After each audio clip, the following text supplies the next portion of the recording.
As a lifeguard, you must always be prepared to enter the water and make a rescue.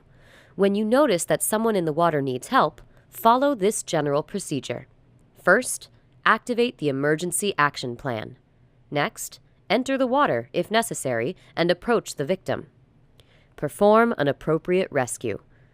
Move the victim to a safe exit point and remove them from the water. Provide emergency care as needed and report, advise, and release. We will discuss this general procedure throughout the course, but we'll begin by discussing entries and approaches.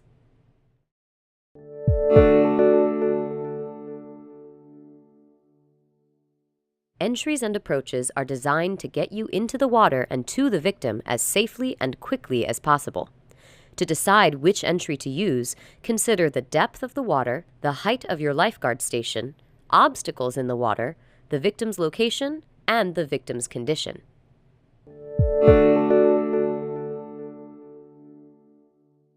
A slide-in entry may be used if the water is shallow, the pool is crowded, or you suspect a head, neck, or spinal injury.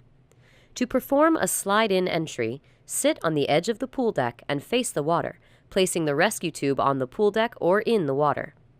Lower your body, feet first, into the water. Then, grab your rescue tube. Immediately position the rescue tube across your chest and secure it under your armpits. Maintain focus on the victim and begin your approach. In this case, a walking approach is used.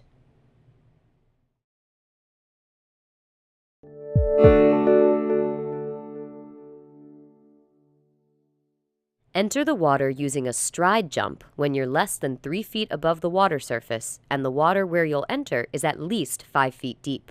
Perform a stride jump by first squeezing the rescue tube across your chest and under your armpits, holding the tube's excess line.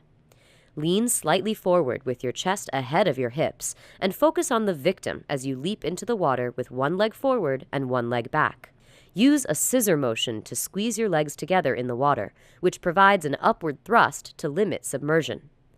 Hold the excess line so it doesn't get caught on anything, and keep your sight on the victim to begin your approach.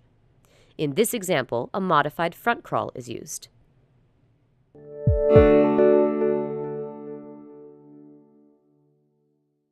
In shallow water, a compact jump may be used to enter the water from the deck or from low heights.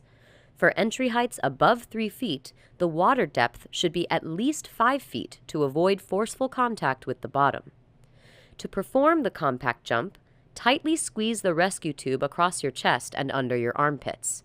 Hold the excess line so it doesn't get caught in anything, and jump out and away. Focus on keeping your knees bent and your feet together and flat in the water, which will help you absorb the shock if you hit the bottom. Allow the rescue tube to bring you back to the surface. When you surface, re-establish your line of sight on the victim and begin your approach. In this instance, a modified breaststroke is used. Remember that entering the water from an elevated stand may not be safe if your zone is crowded or the stand's position or design makes a jump risky. If a jump is unsafe, climb down the stand and enter from ground level.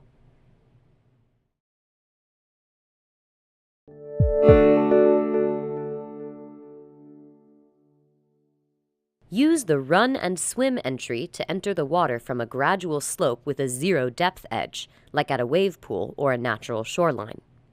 To perform a run and swim entry, securely hold your rescue tube and excess line as you run into the water, lifting your knees high to keep from falling. At the point you can no longer run, place the rescue tube across your chest and under your arms as you lean forward and begin swimming towards the victim. Alternatively, you can drop the rescue tube into the water and begin swimming, letting it trail behind you. Do not dive or plunge headfirst into the water, as this could cause a serious head, neck, or spinal injury.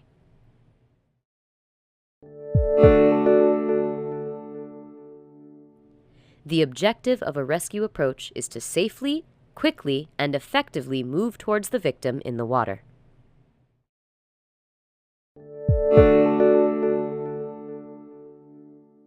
In most cases, the best way to approach a victim is to swim towards him or her with your rescue tube under your armpits and torso. Use a modified breaststroke or front crawl and keep your head up with the victim in sight.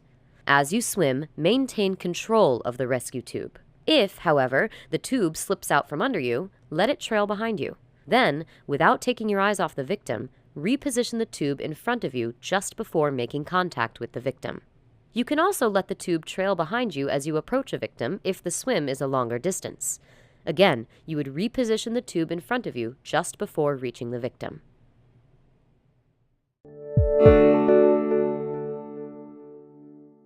If the victim is in shallow water, it may be faster and more efficient to walk to them. Walk as quickly as possible. If necessary, position the tube in front of you just before making contact with the victim. Practice performing an entry with an approach as well, doing both together as you would in a real emergency. Performing entries and approaches together will help you master the smooth transitions needed for fast and efficient rescues. If the victim is in extreme shallow water, the fastest way to approach the victim may be to quickly walk or run to them. If you are using a rescue tube, position it in front of you just before making contact with the victim.